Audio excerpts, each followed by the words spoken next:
the hell is this? Is that Brondo stuff? They're watering crops with a sports drink? Yo, what is going on? So I just got this guy in.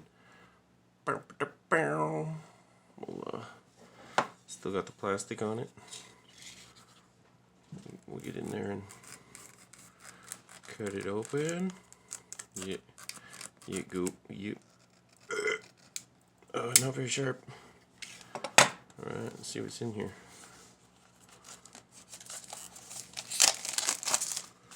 Pretty cool.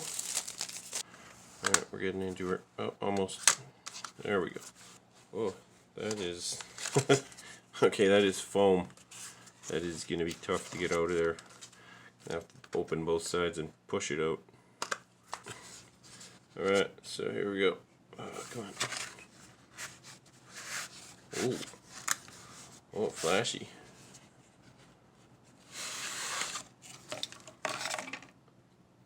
Oh. Nice.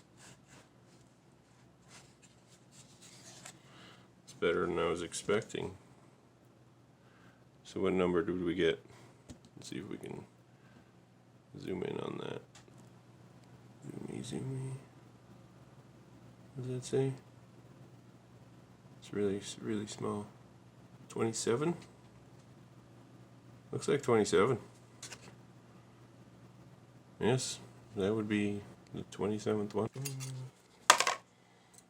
Ooh, so shiny. Oh, it's so nice. Let's see if we can zoom in on that now.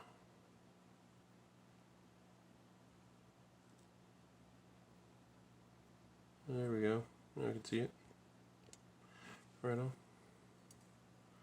I dig it. I always liked the Warthog. I thought it was a very cool chassis. I think Sign Moto. I don't know if he was the original creator of it, but I always saw him with it. That's how you say his channel name.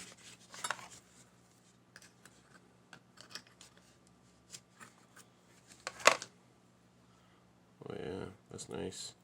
I'm glad there's like a lot more yellow and green and blue versus just pink on this one. The one I saw online, it was like mainly all pink, and I was like, that's alright I guess, but it'd be rad if there was more colors like that. Like, that's wicked looking. Pretty awesome. If you got yourself one, good on you. If you didn't, well, sorry, I guess. It's kind of like the Moose Ripper. I think it was a Moose Ripper chassis. There's only so many of them made. This is nice LCG style instead of like a Jeep, which is pretty dope. Perfect for a match to one of these. Like, very, very cool. I'm just really digging how much green and blues on this one. Like, that's loaded with it. Very cool. Anyway, laters. But Brondo's got what plants crave. It's got electrolytes.